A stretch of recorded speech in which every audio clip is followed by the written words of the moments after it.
Putain, mais ça va s'arrêter quand cette merde? Ça va s'arrêter quand cette crise? Ça va s'arrêter quand cette poisse? Ça va s'arrêter quand ce cauchemar? Ce putain de cauchemar? Putain, il y en a marre. Il y en a marre, il y en a marre, il y en a marre. Il y en a marre. Ras le cul. Ras le cul.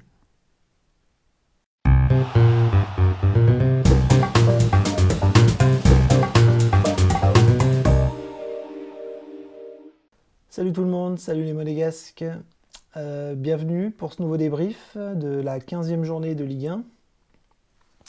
Je vous préviens, ça va être un débrief un peu difficile, un peu dur. Là, je ne suis pas très bien. J'ai l'impression d'avoir pris un coup de poing dans la gueule. Un petit peu comme un KO. Donc ça va être un débrief un peu compliqué. Le moral est dans les chaussettes et ça fait très mal.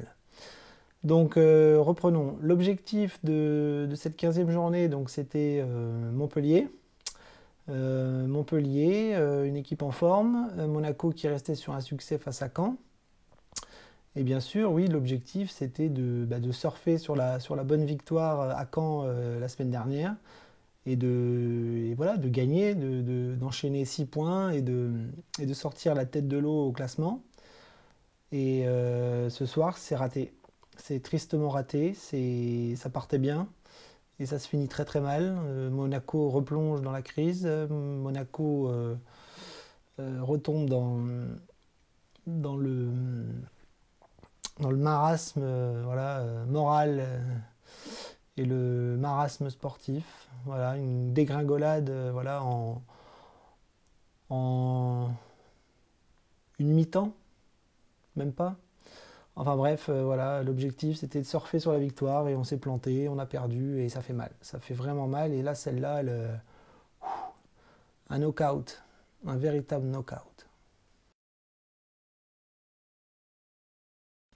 Mon impression générale, elle est terrible. Elle fait extrêmement mal parce que ce match partait très bien. C'est-à-dire qu'on a vu un Monaco à deux visages, comme on a pu le voir régulièrement dans les matchs précédents cette saison. Un Monaco très bon en première mi-temps, que moi j'ai trouvé très bon. Et un Monaco en deuxième mi-temps qui s'est écroulé, qui s'est effondré. Qui a tenu 10 minutes en deuxième mi-temps, un quart d'heure, qui a baissé les bras, qui a refait des erreurs terribles, des erreurs bêtes. Et Monaco qui menait 1-0 perd 2-1, c'est terrible. C'est terrible parce qu'on avait retrouvé le moral, on avait retrouvé du jeu, on avait retrouvé des sensations, on avait retrouvé le sourire. Et voilà, en une demi-heure, tout s'est effondré. Donc très difficile d'analyser le match ce soir. C'est vraiment reprendre un coup de massue derrière la tête alors que tout se passait bien. Voilà. Je suis dépité. On va essayer de résumer le match dans sa globalité. Encore une fois, Monaco était parti pour avoir un nouveau groupe extrêmement affaibli. Au niveau des absents, on en comptait encore beaucoup, 13 voire 14, avec l'entrée de Grand Cyr à l'infirmerie. Voilà. On continue la culture de la blessure à Monaco. Donc 13 absents, Goebbels, Subasic, Aoulou, Sidibé, Endoram, Navarro, Mboula, Ronny Lopez, Jovetic, Almami Touré, Adama Traoré, Glig Pellegrini et donc Grand Cyr en plus. Enfin voilà, une infirmerie pleine. Beaucoup trop d'absents. Et voilà, comme d'habitude, Henry partait avec un groupe amoindri, avec des jeunes. Et au coup d'envoi du match de Montpellier ce soir, donc on avait une équipe avec quasi les mêmes qu'en Ligue des Champions, avec Benaglio dans les buts. Sur les côtés, Pierre Gabriel et Radji à gauche. Pierre Gabriel à droite. Et dans l'axe, Badiachil avec Jemerson. Milieu de terrain, on avait sur les côtés Henrich et Chadli. Tielemans et Bennacer aux côtés de Tielemans, et devant, on avait Golovin juste derrière Falcao. Donc sur le banc, on avait pas mal de jeunes, hein, Badiachil, Biancone, Panzo, Pelé, Diop, Massengo et Silla. Comme je l'ai dit précédemment, Monaco a fait une super première mi-temps.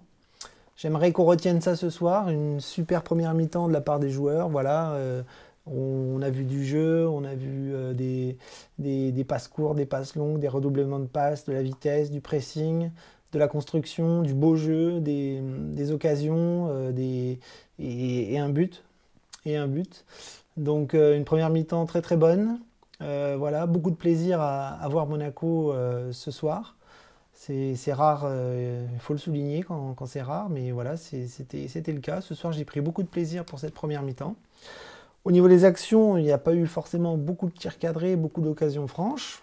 J'en ai retenu 2 ou 3. À la 28e minute, Tielemans qui récupère un ballon après un corner et qui frappe du pied gauche, je crois, et le ballon passe à côté du poteau.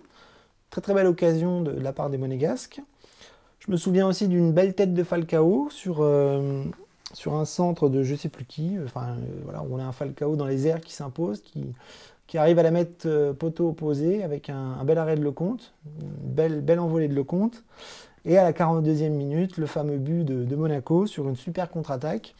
Tielemans avec Henrich qui décale, Henrich qui remet en retrait, Tielemans qui contrôle, qui frappe, qui marque et qui conclut une première mi-temps extrêmement réussie avec un joli but et un retour au vestiaire très très positif. Et on se dit, voilà, si en deuxième mi-temps on continue comme ça va bien se passer et on va enchaîner une deuxième victoire après Caen. En deuxième mi-temps, Monaco revient avec des intentions plutôt bonnes. Et jusqu'à l'heure de jeu, en fait, on a Monaco qui réussit à peu près à se créer des occasions, peut-être un peu moins qu'en deuxième mi-temps. Mais je me souviens qu'à la 53e minute, on a Golovin qui frappe sur la barre, sur une passe de Tielemans. Une jolie élimination défensive avec un Golovin qui essaye de la mettre du pied gauche. Elle tape la barre et là, on rate le 2-0. Et là, on se dit, attention, il y a eu la Ligue des Champions en milieu de semaine. Et si Monaco baisse le pied, si Monaco recule, si Monaco n'arrive plus à avoir le coffre nécessaire, Monaco va s'exposer à des contres, voire à des pertes de balles et un pressing montpelliérain. Et c'est ce qui se passe. Monaco recule, Monaco n'y arrive plus, Monaco a été flamboyant pendant une petite heure, et Monaco s'écroule, comme on le craignait. À la 57e minute, on a Laborde qui a une première occasion de la tête, sur une passe de Pedro Mendes, voilà, une occasion assez chaude pour Montpellier. Et en fin de match, à la 81e minute, Laborde égalise sur un centre de Delors. Voilà, l'égalisation montpelliéraine. Donc là, physiquement, Monaco n'y arrive plus. Dans le jeu, on n'y arrive plus. On est complètement à la ramasse. Et là, le fait de se faire égaliser sur une erreur défensive de Jemerson, voilà, ça remet le moral dans les chaussettes. Et on se dit que voilà, le moral ne tenant qu'un fil, on se dit, voilà, on a craqué et on risque de craquer encore plus. Et patatras, à la 86e minute, Jemerson nous fait une boulette monumentale, une erreur, une faute professionnelle indigne.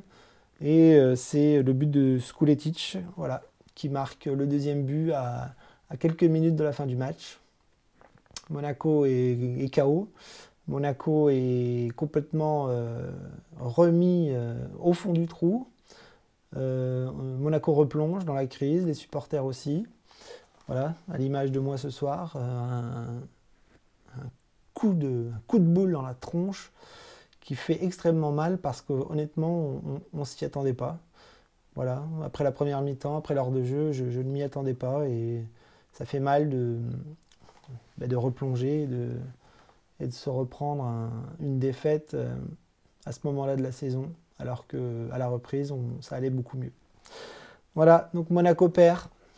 Monaco replonge et Monaco repère un peu de morale également, ainsi que ses supporters. Au niveau des notes, ça va être compliqué parce que j'étais parti pour mettre des bonnes notes et avec la deuxième mi-temps, bah, les notes se sont un petit peu effondrées. Benaglio, je lui ai mis 5. J'aurais bien voulu lui mettre plus avec un match sans but. À Caen, il n'avait pas pris de but. Donc j'étais assez confiant dans le fait que la défense le soulage un petit peu. Et là, il en prend 2 ce soir, il ne peut pas faire grand-chose. Je lui ai mis 5 parce que, voilà, comme d'habitude, c'est un match moyen, c'est pas une grande prestation, pas d'erreur, pas de boulette, contrairement à d'autres. Et donc voilà, un match moyen, pas grand-chose à dire de plus sur le match de Benaglio ce soir. Radji, je lui ai mis 4. Voilà, vous devez commencer à comprendre. Je ne veux plus de Radji dans le 11 titulaire. Là, ça fait 2 fois qu'on le voit, ça m'embête. Parce qu'en plus, on le met arrière gauche, qui n'est absolument pas son poste. Il est très handicapé avec son pied gauche. Il est tout le temps obligé de se remettre sur son pied droit. Il essaye de temps en temps, voilà, d'utiliser son pied gauche pour des centres, qu'il a réussi, hein. Je crois que c'est lui qui centre sur la tête de Falcao. Mais voilà, dans les courses, c'est compliqué. Les passes en profondeur, ben, physiquement, il n'arrive pas à récupérer les ballons tout le temps. Il lui faut toujours dans les pieds, sinon ça part en touche ou ça part en 6 mètres pour l'équipe adverse. Donc voilà, un Radji qui n'est plus du tout au niveau, on va dire, même si il se bat avec l'énergie qui lui reste. Mais ce soir, voilà, moi j'ai pas trouvé un Radji décisif. Donc voilà, 4. Alors Badiachil, par contre, j'ai bien apprécié. C'est un jeune que j'aime beaucoup. Pour le coup, lui, il est jeune, mais il applique parfaitement les consignes.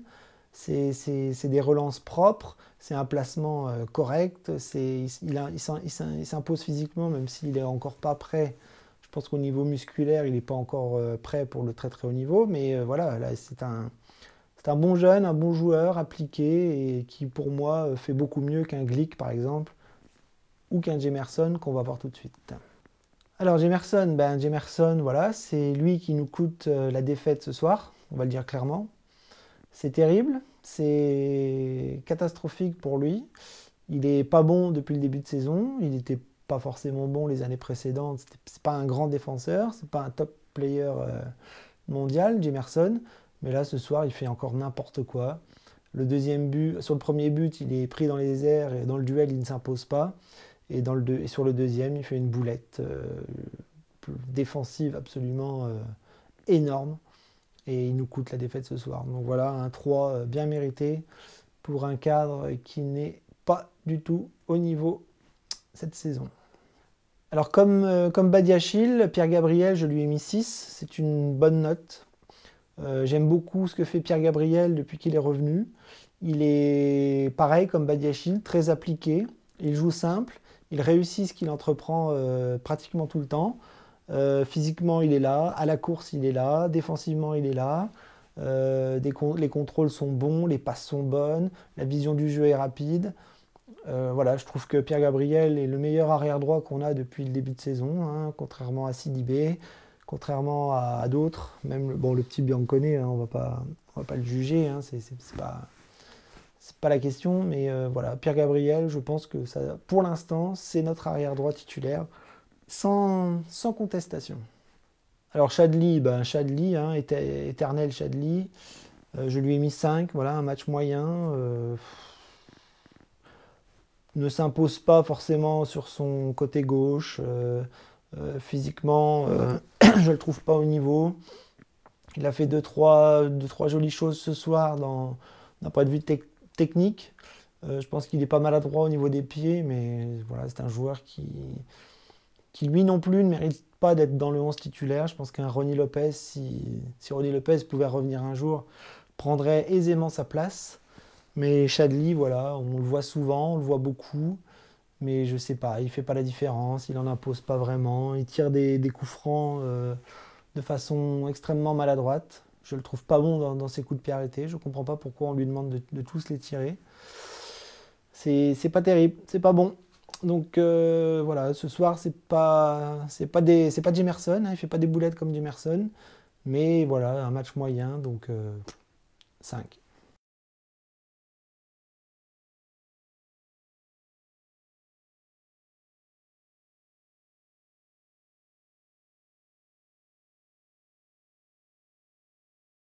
Alors Tillmans, j'ai bien aimé son match aujourd'hui, ce soir, malgré la défaite. Première mi-temps, je l'ai trouvé extrêmement présent, il était partout, il était techniquement bon, tactiquement bon, bonne vision du jeu, bonne passe. Il était là, il était impliqué, il était propre, pas maladroit, pas d'erreur, pas de boulettes répétitives comme il avait l'habitude d'en faire avant. Donc il faut le dire, hein, quand Tillmans réussit un match, voilà, il faut le souligner, c'est important.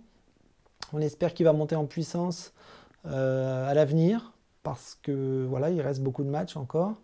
Et si on revoit un Tillmans comme ce soir, ben c'est cool. C'est cool parce que voilà, il a été propre, une belle première mi-temps. Comme les autres, en deuxième, il s'est un petit peu effacé, mais c'est normal. Hein, c'est voilà, toute l'équipe qui en pâtit quand voilà, la totalité des joueurs ne suivent plus. Et Tillmans avec. Donc voilà, un 6, une plutôt bonne note pour une belle prestation. Alors Benasser, je lui ai mis 5, pareil, un match moyen, un peu comme Chadli. C'est-à-dire qu'il est pas mal, hein, milieu de terrain, aux côtés de Tillmans, il ratisse pas mal de ballons, mais je trouve qu'il n'en impose pas beaucoup techniquement. C'est-à-dire que je trouve qu'il a quand même un bagage technique assez faiblard, et ça se voit parce qu'il fait pas mal d'erreurs. Des frappes ratées, des passes ratées, des choix pas toujours simples dans la récupération du ballon. Donc voilà, moi je trouve qu'il est un petit peu en dessous de Tillmans ce soir. Et ces derniers temps, voilà, je trouve que Benasser, c'est pas, il monte pas en puissance ce garçon et c'est dommage. C'est dommage parce que voilà, c'est un poste important. C'est voilà, au milieu de terrain de Monaco, on aimerait des joueurs peut-être un peu plus forts. Et lui, pour l'instant, il stagne un petit peu voilà, dans la médiocrité, je trouve. C'est pas mauvais, mais c'est pas très très bon non plus. Donc pour moi, ça reste des prestations moyennes. Golovin, c'est toujours pareil. C'est compliqué. C'est-à-dire offensivement, Monaco en ce moment, c'est compliqué. On tourne à. Enfin, lui tourne beaucoup autour de l'avant-centre, notamment Falcao. Et on lui demande pas mal de choses offensivement. Et le problème, c'est que voilà, physiquement, il a du mal à s'intégrer dans le niveau de la Ligue 1. Donc physiquement, il pêche un peu, c'est difficile pour lui. Mais voilà, techniquement, je le dis, je me répète tout le temps, il est très bon. Mais je pense qu'il n'est pas encore au niveau, au top niveau qu'il a pu être en Russie ou avec l'équipe nationale. Là, c'est compliqué pour lui, c'est difficile. Ce soir, il a failli marquer un but, mais il se plante, il tire sur la barre. Donc c'est terrible, il a encore pas marqué. Il joue devant. Voilà, c'est compliqué. C'est compliqué pour beaucoup de joueurs à Monaco en ce moment. Et lui est dedans, je pense que lui est dans le dur. Je pense que ça viendra peut-être avec les mois, peut-être l'année prochaine, je sais pas, mais voilà, on a l'impression qu'il est en apprentissage, Golovin. Donc c'est compliqué pour tout le monde, pour lui, pour l'équipe et pour les attaquants qui doit servir. Voilà, donc un match moyen plus, on va dire 5. Alors Falcao n'a pas fait un mauvais match. Falcao a été assez présent physiquement devant. Enfin, encore une fois, il est beaucoup isolé à la pointe de l'attaque. Là, pour le coup, il n'a pas eu de penalty, il n'a pas pu en rater. Il a eu une occasion voilà, qu'il a essayé de mettre de la tête, mais comme il a été peu sollicité au niveau des occasions devant, c'est un match moyen. Donc je lui ai mis 5 parce que voilà, il n'a pas été décisif, il n'a pas marqué et il n'a pas été voilà, transcendant devant. Mais il a fait un travail défensif important. Voilà, il a essayé de couvrir les ballons, il a essayé de jouer avec Golovin, il a essayé de jouer en retrait, etc. etc. Mais voilà, c'est pas un grand Falcao ce soir, et puis il n'a pas marqué. Donc voilà, 5. Alors pour finir, je ne vais pas noter le petit Silla et le petit Diop, qui sont rentrés un petit peu tard dans le match, et puis on ne les a pas vus. Et puis Pelé, on va essayer de le noter, mais je lui ai mis 3. Enfin, à la rigueur de la note, j'ai envie de la mettre à Thierry Henry parce que je ne comprends pas pourquoi il fait rentrer Pelé sur les côtés. On a vu Thierry Henry énervé en expliquant qu'au milieu de terrain, il fallait jouer à 3. Et j'avais toujours l'impression d'avoir une ligne de 4 avec Pelé beaucoup excentré sur le côté gauche. Mais Pelé, c'est pas son poste. Pelé, il n'a rien à faire sur l'aile gauche. Il n'a pas du tout le profil pour en imposer sur ce poste-là sur le terrain. À Madrid, il est rentré sur l'aile droite. Et là, ce soir, il rentre sur l'aile gauche. Donc là, je ne sais pas si la note, je dois la mettre à Henry ou à Pelé. Mais en tout cas, il n'a pas fait une bonne rentrée du coup. J'ai trouvé un peu perdu, j'ai trouvé qu'il a, voilà, il a perdu des ballons, il a failli nous mettre en danger une paire de fois en deuxième mi-temps, sur des pertes de balles un peu idiotes. Mais voilà, Pelé sur l'aile gauche, non, je comprends pas. Je comprends pas. Alors je sais qu'il manque beaucoup de joueurs, mais si on en est arrivé à mettre des joueurs comme lui à des postes qui ne connaissent pas ou qui ne maîtrisent pas, on est mal barré, hein. Donc voilà, 3. Alors, difficile de trouver un coup de cœur ce soir, mais si je dois me répéter, ben, je vais reparler de la première mi-temps. Voilà, j'ai adoré la première mi-temps, j'ai explosé quand Tillmans a marqué, je trouve que c'était mérité. Voilà, Monaco a été récompensé, j'ai trouvé qu'il y avait du beau jeu, j'ai trouvé qu'il y avait de la confiance, j'ai trouvé que c'était fluide, j'ai trouvé que voilà, j'aimais bien les voilà, contrôle, une passe en retrait, jeu court, jeu long, on va vite, on fait du pressing, on cherche un camarade. Bref, c'était beau. Franchement, depuis que la saison a commencé, on a rarement vu du beau jeu comme ça à Monaco. Alors c'est peut-être pas le Paris Saint-Germain, Barcelone, Bayern ou je ne sais quoi qui jouait. Non, non, c'est sûr, ça reste un petit Monaco. Mais ce soir, je suis désolé, la première mi-temps, c'était le top. C'était vraiment le top. Et c'est terrible de pas avoir pu reproduire une deuxième mi-temps du même calibre parce que voilà, c'était très encourageant. Malgré les absents, malgré les blessés et tout ça, avec les joueurs qui avaient sous le terrain ce soir, bah, on a vu de belles choses.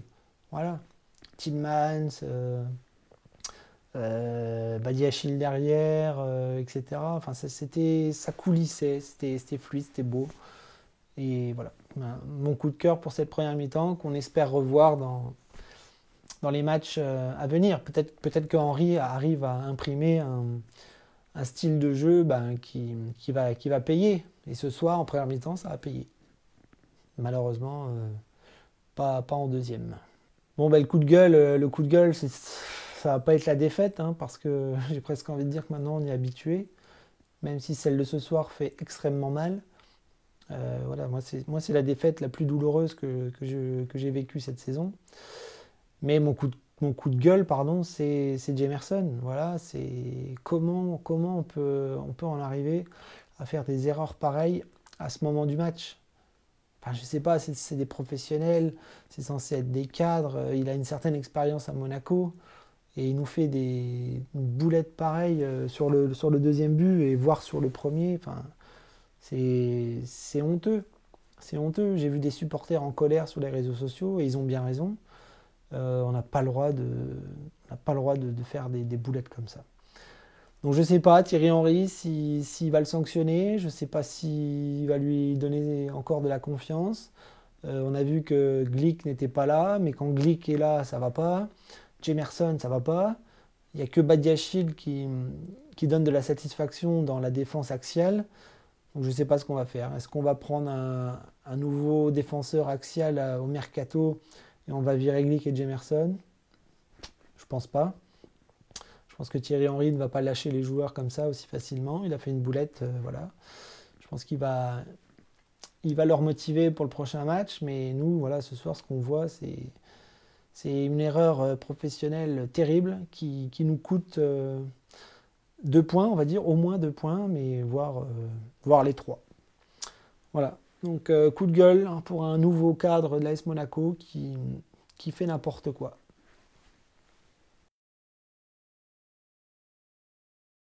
Bien, on va conclure ce débrief déprimant en, en rappelant que l'objectif de ce soir est complètement raté. On devait surfer sur la victoire de Caen et on a failli sur la deuxième mi-temps de ce soir. C'est terrible. C'est terrible parce il faut vite se remobiliser pour la semaine prochaine.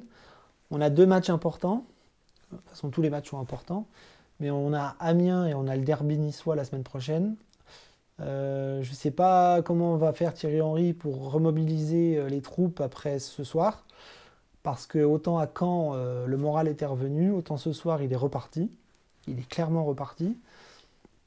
Et Amiens, voilà, il va falloir gagner là-bas. Oui, c'est là-bas, hein. Enfin bon, là-bas ou chez nous, c'est pareil. Il faut gagner le prochain match. Il faudra gagner Nice, le derby. Ça va pas être simple. Aucun match n'est simple. Et il va falloir remobiliser tout le monde en sachant que certainement aucun blessé ne va revenir. En espérant que d'autres ne vont pas y rentrer. Voilà, on a 15 blessés, on a des joueurs sur qui on ne compte plus. Je pense à Bareka par exemple. Enfin, bref, on a un effectif totalement explosé qui part en miettes totales et Henry est obligé de faire avec ce qui lui reste. Et ce soir, c'était bien parti et patatras, c'est de nouveau replongé dans la crise. Voilà, c'est bien déprimant tout ça, un vrai chaos. Un vrai chaos debout pour tout le monde. Donc je vous dis à... je sais plus quand est-ce qu'on joue, mardi ou mercredi. Enfin bref, on se donne rendez-vous milieu de semaine prochaine pour le débrief contre Amiens. Et voilà, j'aimerais vous souhaiter un bon dimanche, mais ça va être... Je pense que le réveil demain va être difficile. Et le début de semaine prochaine aussi. Allez, Daguet Monégou. Et à la semaine prochaine.